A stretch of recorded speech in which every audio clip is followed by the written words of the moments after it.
In today's video, we're going to talk about theft in restaurants, how to deal with it, how to stop it, how to prevent it, how to nip it in the bud.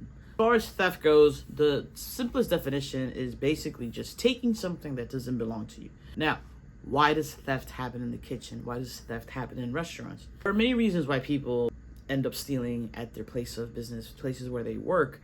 And what I've seen throughout the years, I've cut it down to a couple. And one of them is a lot of people are just frustrated with their situation. And I'm not one to judge because I'm not one to judge. But there are people that they're frustrated with their current situation. They feel like life's not fair. So when they're at work, they're like, I'm going to take this because they don't need it. They're not going to miss it. That's just how some people think. Another reason why people tend to steal sometimes when it comes to working in restaurants, especially stealing food, stealing drinks or whatever, is just basic entitlement. There are people that they believe that because they work the morning shift, they're entitled to free breakfast whenever they work morning shifts. There are people that think that because they work the afternoon shift, they're entitled to dinner shifts because they work the dinner shift. And there are people that believe that because they work at the place that they work, they can come in whenever they want. They're like, hey, I'm here with my friend and we're going to have lunch. That's not the way it works. But this is entitlement. These people, they're entitled. They feel like they deserve this. Finally, the last reason why people usually tend to steal at work is they're just tired and they're hungry and they forgot to get something, or they don't feel like getting something when they get out of work. And this is the category that most people fall under. It's been a long day at work. I forgot to eat before I left the house. I'm hungry. I'm gonna grab a couple of fries.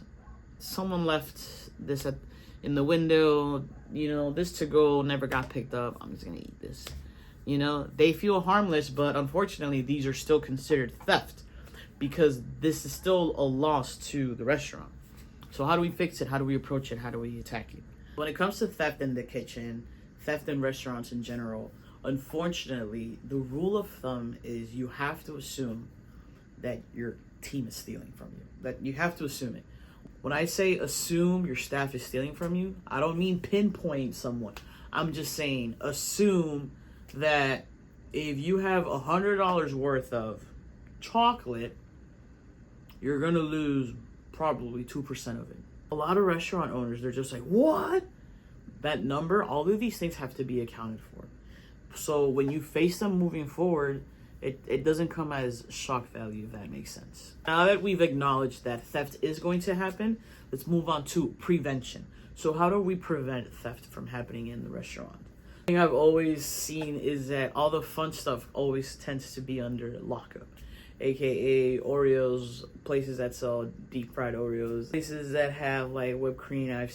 I've seen places that they cage all the proteins, like the filet mignons and the churrasco and the lobster tails or whatever. I guess. So what I mean as far as prevention goes is if you have an organized team, if you have an organized management team, and your staff is aware of how inventory gets taken care of, then there's not really much that you can worry about. You know what I'm saying?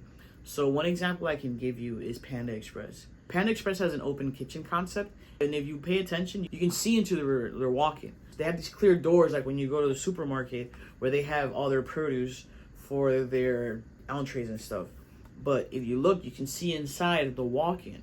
So it would be kind of dumb for someone that works at Panda to try to think that they can get away with stealing something, considering the fact that there's cameras everywhere. There's an open kitchen, so everyone that comes into the restaurant can see what's happening, and you can see into the walk-in. There's no point in trying to steal from Panda, is basically what I'm saying.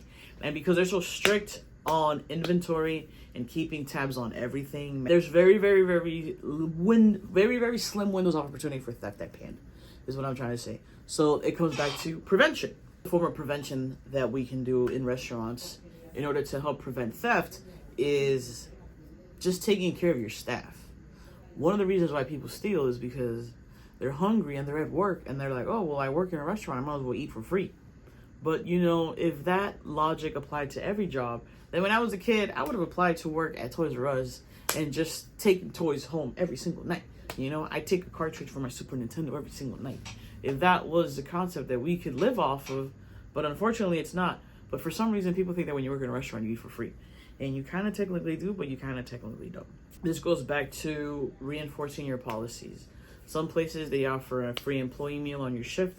Some places offer a discount. Some places offer, a free meal if you work a double. Some places offer a free meal if you work full-time.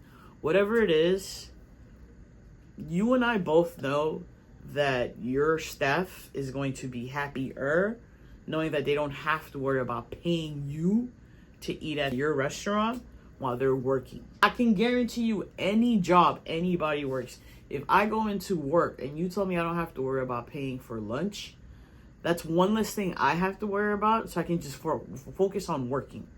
You know what I'm saying? But I will say this. Places I've worked at where they offer family meal, theft is slim to none.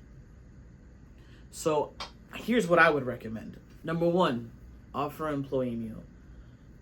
What do you mean by employee meal? Employee meal at a discount. So if you come in on your day off, if you come in with a friend, if you come in and you're off the clock, if you want to take something home after your shift, you get a discount and you can take it home with you. I've always been a huge advocate for family meal. Number one, it creates community between your employees because everyone has something to look forward to. Oh, I can't wait for today's employee meal. I wonder what today's employee meal is going to be. Oh my God, Carlos did such a good job of employee meal. Stacy did such a good job of employee meal today. I can't wait for tomorrow's employee meal. Oh my God. Once you knock out employee meal, you know what's the next step? Kicking ass for the rest of your shift. You know what happens when you walk in and all you have to do is just work? You just work. That's it. In the event that theft does happen, approach the employee in a professional manner. If you must, include HR, but make sure everything is documented and make sure that, we're just not all pointing fingers and jabbing and stuff. I've worked places where they're like, hey, I saw you took that cheeseburger home last night. Just don't do it again. Next time, if you're hungry and you'd like a cheeseburger, you let me know. I'd bring it in and we'll work something out. Don't forget that employee discount is 50% off and family meal is every day at 4:30. So it's always about communication because creating a hostile environment for your employees just makes them not want to work there. But what do we do when the theft is actually a serious theft? Like money, like a case of Tito's vodka or a case of wings, a case of ribs, a case of pork belly, a case of sesame oil. What do we do then? Something like this happens. If there's no policy for it, then the first step you should do is definitely open the investigation where you start by checking cameras. Most places have cameras in the kitchens and in the walk-in, so that should probably be your first instinct. I like to call it playing detective. If you check the schedule and you check the cameras, you'll probably figure out who did it. The next approach would be to, unfortunately, notify the authorities because even though this might be an amazing employee, their intentions were intentional. Their intentions weren't good. So we have to nip this in the bud. You have to call the police, get the police involved, have an investigation. It's really, really frustrating because you do have to get witness statements from all of your employees that were on shifts or whatever is requested. But yeah, these things do happen and they do need to be taken care of as soon as possible. Don't let it linger. Don't let it happen again. Don't question it. Don't talk about it with employees. Don't talk about it. Just address it as soon as it happens. Nip it in the bud. That's what I recommend as far as theft goes. Now, as far as liquor goes, zero policy. Zero policy. Zero policy. The only time employees should be allowed to drink on the job. Just kidding. The only time employees should be allowed to drink at their place of work is off the clock, out of uniform. That's it. There's no ifs, ands, or buts. That's all I have for today. What do you guys think? How do you guys deal with theft and loss prevention? Let me know in the comments section below. Don't forget, my name is Diana, and I am here to help chefs, restaurant owners, and managers thrive in the kitchen, thrive in the restaurant, and just create better dining experiences all around. If you're in the South Florida area, hit me up. I'd love to check out your restaurant and give you like a little report card real quick. I'll see you later.